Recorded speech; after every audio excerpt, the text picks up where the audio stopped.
Hello everyone, and welcome back to another video. I've had intended to do another video a lot sooner, but with new people moving next door last year, they've been doing a lot of work on the house and it's just been a bit too noisy. It seems every time I sat down to make a video, they were having something done. And so I decided it wasn't a very good idea to try and record something gaming wise for my channel, because you would just get the background noise of whatever was going on, and I didn't want you to be subjected to that. So I thought it's been a bit quiet this morning so far, so I thought I'd quickly jump on and record some footage. Skip all of this. It's the middle of Middle America.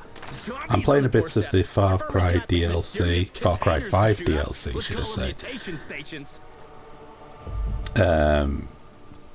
Which is the zombie one. I've not played Far Cry 5 for a while, so I'll probably be terrible when it comes to the controls. And it's a foggy night, and make it a clear night.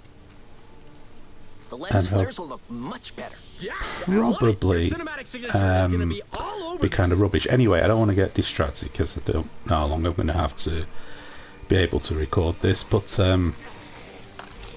yeah, just wanted to have a quick chat with regards to E3. My good friend Dean just did a video on it and his impressions on it, and yeah, I kind of do what he does. I don't really watch the live conferences anymore, essentially because they're overblown. It takes too long to get to the parts that you're likely to be interested in, and I can't be bothered with that. So yeah, I just kind of go out there and glass capsules filled with zombie making goo. I can just imagine. Yeah, my overall impressions were pretty much what I thought they would be going into it. There was some stuff I was interested in from the main console manufacturer, shall we say. Well, from Microsoft. Sony haven't been there this year, but they did still have some games showcased. And yeah, it was pretty much as I expected. There were some games I was interested in. Doom, obviously, Doom Eternal being top of the list. Not as many as in the past, I have to say, just because I think that I don't know, really. It's hard to know whether these games are going to have offline single player components to them, or whether they're going to be online multiplayer type stuff, and that's something I'm not interested in. So you do kind of get a little bit weary over it, but yeah, there was some stuff in there. Interestingly enough, I recently got a Nintendo Switch. It was funny listening to Dean talk about that in the video, and I love it. I think it's great. But the thing I love about Nintendo is, and it might seem a bit weird to say, but when you play Nintendo, it's like being taken back to what got you into gaming in the first place. You know, someone like me who's gaming from the late 70s, early 80s. Nintendo is like one of those rarities that actually still makes games that give you those same kind of feeling as you had back in those days. And you know, some people think, oh well, you know, you kind of outgrow it or whatever, but I don't. It's just the sheer joy and sheer fun of playing Nintendo games, to be honest, that you don't always get. Because I think like the main console manufacturers focus so much on sheer horsepower, and I can't get on with that all the time, to be honest, because it's like, how much power do you actually need I was listening to Microsoft talking about the Scarlet, for example, or Project Scarlet. It's obviously the code name for their new Xbox, and it was kind of funny in a way because they're talking about 8K capabilities, and yeah, I mean, all that stuff is great, but I want games. Like, the consoles have to play games. I want to enjoy playing games first and foremost. I don't want to be just sat here with a console that's immensely powerful but doesn't really have much in the way of games, because that defeats the objective. And it was funny really, because I tweeted out at the time, in a funny way, I almost feel that this past generation hasn't really got going for me. And I know this seems a bit weird, because there's been plenty of games, and plenty of great games this generation, but it doesn't feel like it really got off the ground. And I know, again, like I say, that's a strange thing to say, but it's like I'm still waiting for the definitive game of this generation, even though there have been plenty of them. Did I say dead dogs? I mean like zombie wolves. Where's my... Oh, hell, that's not good. Oh, I didn't know I got rid of my shotgun. That's immensely bad. Anyway, yeah, so doing these videos like this is not gonna... It's doing my head in, actually. I'm gonna have to get things sorted, because I get distracted too easily by what I'm doing in the game. But yeah, like, it just doesn't feel like... It feels like it's got a lot more yet to offer, and now we're kind of moving away from it in that sense.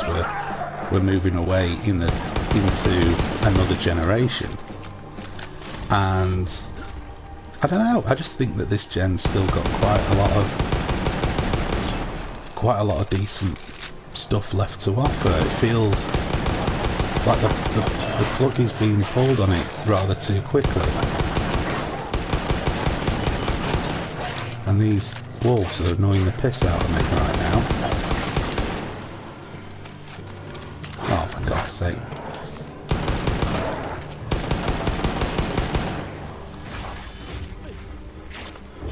But yeah, it's just that feeling I got while I was watching it, especially when it was like Microsoft were talking about their new console. I mean, I know Sony will be announcing theirs shortly. They'll probably, you know, go down the pathway of having their own sort of conference. Right, these things are pissing me off. So yeah, not a great deal really to say about E3 as such. I will do a better video than this, obviously. There are some other conferences that I wanna check out.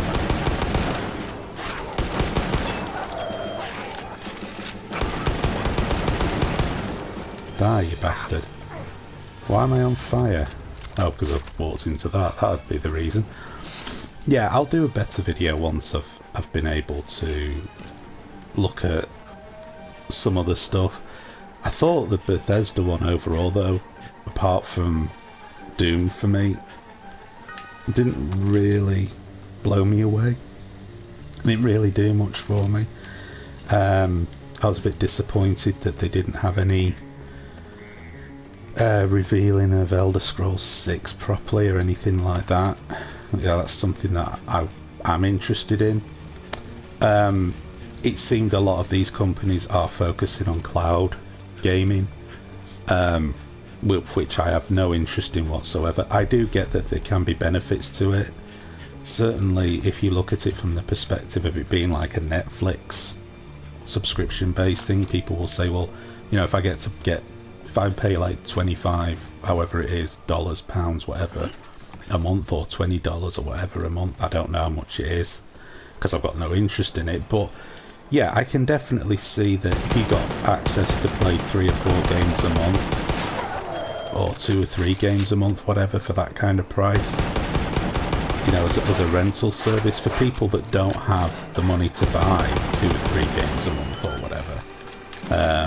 Do these things ever fucking stop? I can see how it would be have a benefit for people like that don't have a huge amount of money.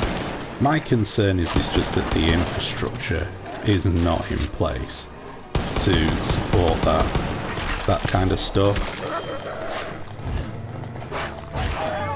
Actually hitting this thing? Apparently not. You know, it's going to require a lot more bandwidth for people's internet and stuff, and that's not going to be good. Especially like if you're somebody who doesn't have unlimited internet, that is not going to be a good thing, because you're going to end up with a situation where you're going to go way over. But if it's a choice and doesn't become the de facto standard, that's okay. I just get worried when companies introduce things like this. It usually means that they are going to become the de facto standard at some point, because they don't invest that kind of money into stuff and developing stuff like this without it becoming something that they ultimately want to have everybody using at some point. That's where they want to drive us to, because it's constant revenue for them. That is what they want. They want that constant revenue. And that's a bit worrying, really, because it seemed that, you know, Bethesda, Ubisoft, Microsoft were all talking about this, you know, cloud gaming delivery of theirs, and yeah, I couldn't give a shit, to be perfectly honest with you. I genuinely could not give a shit. If it ever gets to that point, then I'll be done with it. I've got a new laptop which can play games. You know, the new game's not fantastically well, but you know, certainly well enough for the most part. You know, it was got really primarily so I could work and be able to do other things. It's, you know, more of a general purpose laptop rather than anything else. It wasn't bought to be a gaming one. It was bought because my other one literally died on me. The screen went on it, and yeah, that was the main reason for getting it. But it will play games, and yeah, that was about the size of it. And I got the Switch around the same. Well, I did get the Switch at the same time, and yeah, that's just really the pathway I'll end up going down more if everything switches over to cloud gaming in that sense, because at least I can play other games that don't rely on it. It's not just about ownership, it's about being able to play a game when I want to. With cloud gaming, you're going to be reliant on 3 factors: the game servers, Xbox Live or PlayStation Network, and your own internet working. And if one of those 3 things doesn't, you're not playing games at all. So, you know, that's why I've not really got a whole lot of interest in it. I don't like being forced into playing games when other people say I can. Yeah, so that side of it was disappointing, but I've got no interest in it. So long as it's an option and not the standard, I'll be okay with that. That was pretty much it, really. Like I say, I'll do a better video. I just wanted to get something out there on the channel because I said I would. And